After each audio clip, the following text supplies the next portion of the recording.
it's vital for humans, especially now, as we are moving into a critical time period for the totality of humanity, which is also an incredible opportunity for disidentifying from the unconsciousness that otherwise governs the world. So how do you do it? In a way, you don't even do it. One could almost say the cessation of doing and the realization of being. And doing on a primordial level is thinking. Humans are thinking all the time, except in dreamless sleep. And then life gets more and more difficult. Then you watch more and more in the news on TV, and whatever it's called, the news is not the news anymore. It's just opinions. It's just stupid manipulation. And you watch him and you get drawn into that, and you think it's all so real. And then you see anxiety arises, anger arises, suffering arises. And as humans, as the suffering increases, as I said before, the motivation to awaken in many humans also increases.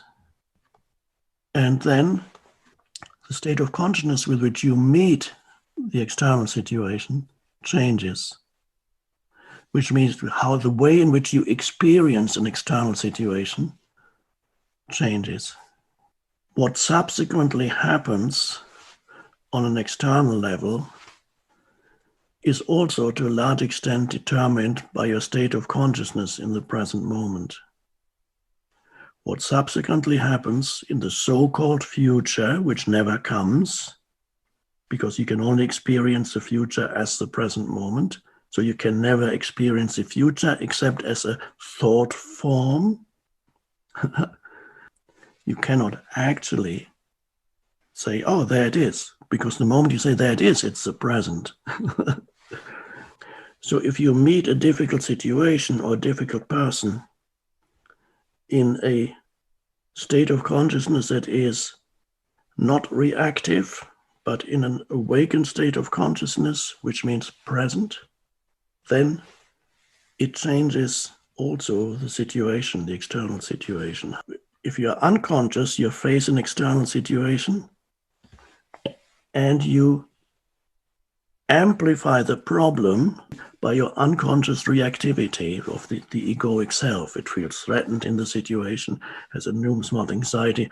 Then all the things that you do in order to remove the situation or make it better actually makes it worse. Whenever you're motivated by fear or anger, this is what happens. You think you're resolving the situation, but you're amplifying it. Terrible. The key is then to realize this dimension within yourself that is beyond the thinking mind and all the mental emotional turbulence.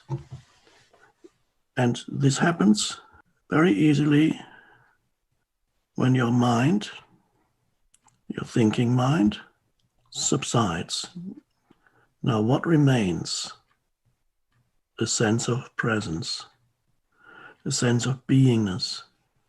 It's not loss of consciousness, it's loss of thinking when it's not needed, because thinking is useful for many things and destructive for many other things. And so you discover when it's useful and you let go of it when it's destructive. And in that spacious presence, strange thing is, you don't know anything anymore, of course, because there's no concepts anymore in your mind.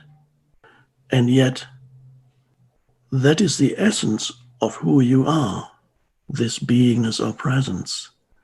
So you don't know yourself anymore as an object, which is when you live through the ego. Then you become an object to yourself in your consciousness, and you have a relationship with yourself. You can say, I love myself. It's better to love yourself than to hate yourself, true, but you still have a relationship with yourself. This too, I love myself. But when you, with the realization of being, You are yourself. So you cannot know yourself as an object of knowledge, but you can know yourself as the eternal subject of all knowing. And that's where wisdom arises. This is the source of all real knowing, and the source of all true intelligence is in this non-conceptual, vast intelligence, which is the intelligence of consciousness itself, which is one with who you are. And then when you can link into that, you become inspired. It can inspire your mind. Your mind can create. You have creative thoughts. You have creative input, ideas. You take action that is wise rather than unconscious action that produces more suffering for yourself and others. Yes, you need concepts and you can use concepts, but don't lose yourself in concepts. Don't look for yourself in concepts and then have a narrative in your mind that says, this is who I am. This story of yourself is not essentially who you are. This limited entity, the person, is a surface phenomenon. It's not who you are, but it's the realization of who you are. That's the awakening, but it's not conceptual. So look for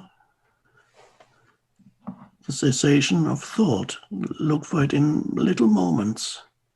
And as I said before, when you go into anything natural, when you go into nature, you can then sense something that is almost awe-inspiring. I'm not romanticizing nature. I also, of course, nature can also kill you, but there is something there that is holy or sacred.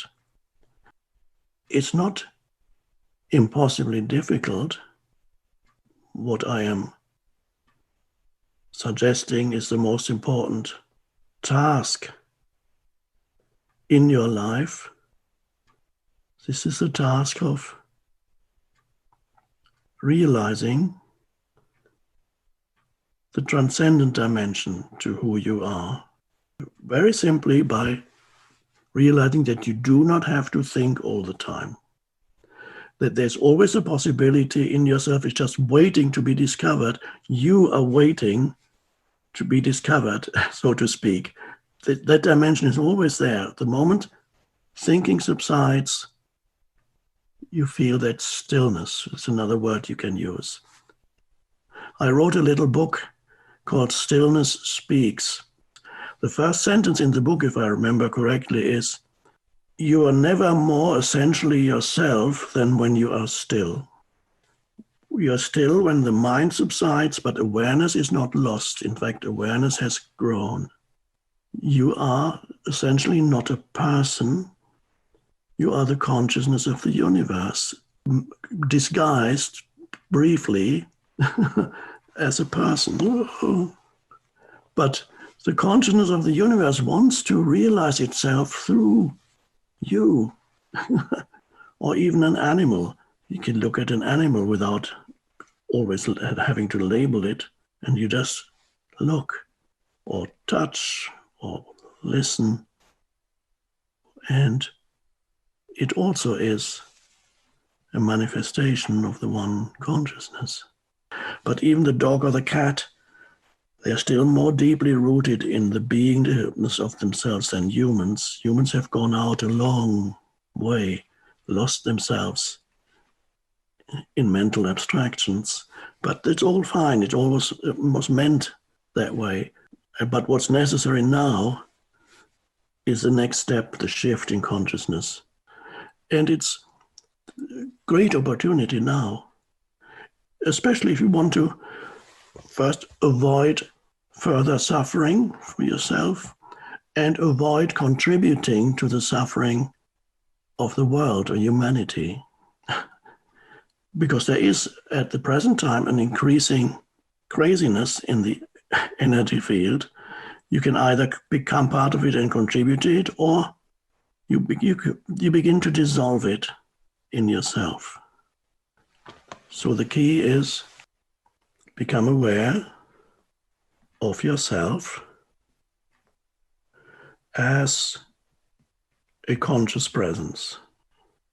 There's no doubt, even if your entire life is a dream, including this moment, there's no doubt that in order for the dream to happen, there needs to be a consciousness, the light of consciousness, in which the dream appears. And you are that. Whether you call it a dream or reality, it doesn't matter. You are the light of consciousness in which this appears. So everything can be doubted. You can doubt everything about yourself, except that you are conscious right now. You are the light of the world. And a person, by the way, you're also a person. But if you're a person that is rooted in the realization that you are the light of the world at all times, then you become, by the way, a much better person too. It's a side effect of awakening. You're no longer a totally crazy person. That's your task, especially now as the craziness is increasing. Your task is not to be part of the craziness. So the key is awareness, presence. And that is, be aware of yourself as a conscious presence. And then recognize that conscious presence in everywhere else, every other human, every life form.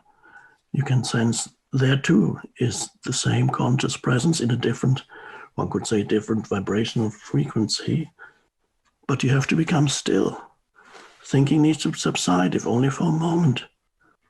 Observe the breath going into your body and coming out of your body. During that time, you're not thinking. You can use your breathing by being aware that you're breathing. And that becomes part of being aware that you're aware. I also recommend to feel your inner body, the energy that pervades your entire body, which is consciousness. And so you become aware of this inner energy field of aliveness. It pervades your hands, your arms, your legs, your feet, the entire body. The invisible presence that is the essence of who you are, it does not actually exist in this dimension. It exists in another dimension. You can then sense intuitively that this presence is not subject to decay or time or death. But when you only know yourself as a person, then you continuously have the fear of death. And ultimately, all fear comes down to the fear of death. If you want to lose the fear of death, know yourself as this invisible presence that actually doesn't even exist in this dimension. It's already in another dimension. And you realize, if you have to talk about it, but you don't have to say it, that ultimately there is no death. and to know that it's a direct knowing, that means all fear goes. Because if the fear of death goes, then ultimately, because that's the root of all fear, the ultimate loss. So meditation ultimately is, yes, it's very helpful. What we are talking about is the meditative state as your normal state of consciousness. So there's always a background of awareness in your life. And that means more and more present moment living. The present moment is actually usually not bad at all.